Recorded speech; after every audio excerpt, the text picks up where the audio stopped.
Ito na mga higala, ready to serve na po. Luto na po. So, kakain na tayo. Magluto ako ng sinigang na baboy mga higala.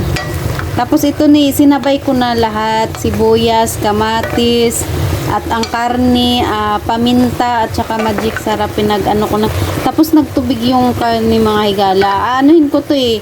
Papatuyuin ko, saka lagyan ko ng ng tubig para matuyo yung tubig na ayan o, yung tubig na yan galing sa karne yan mga higala. So paanuhin muna natin, patuyuin sa kalagyan ng sabaw. Ito na mga higala, lagyan na natin ng sabaw para palambutin na natin yung karne. Damihan natin ng sabaw. Wow, ayan na.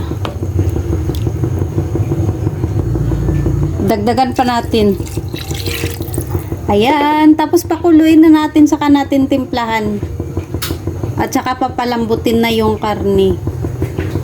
Ito kasi nga po malambot na yung mga higala, yung karne. At saka na ko na yung gabi.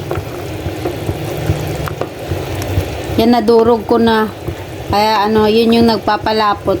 Ilagay na natin yung sabay-sabay, yung talong, okra, at saka sitaw. Wala po akong ilalagay na radish kasi ayaw nila nanay.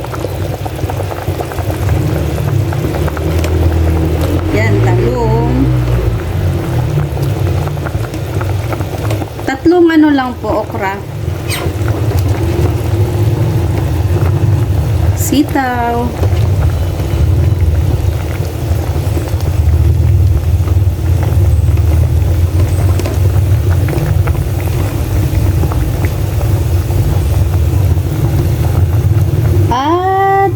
Na natin para maluto na yung gulay.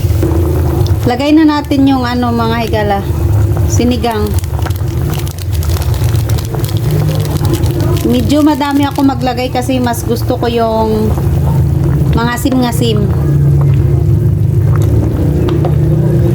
Yung yun, yung mukha mo sa asim. Yun. Tikman natin.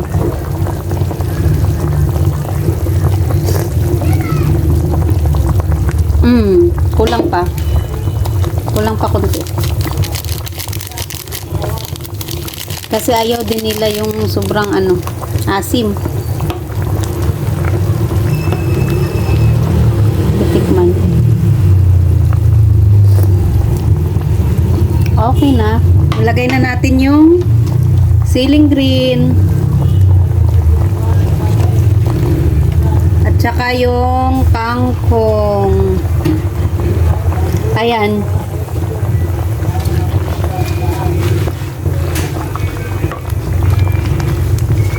Antayin natin ng ilang segundo, luto na to. Ito na mga higala, luto na po. That's all. Bye-bye. God bless us all and thank you for watching. Don't forget to like, comment, and share. Also follow me.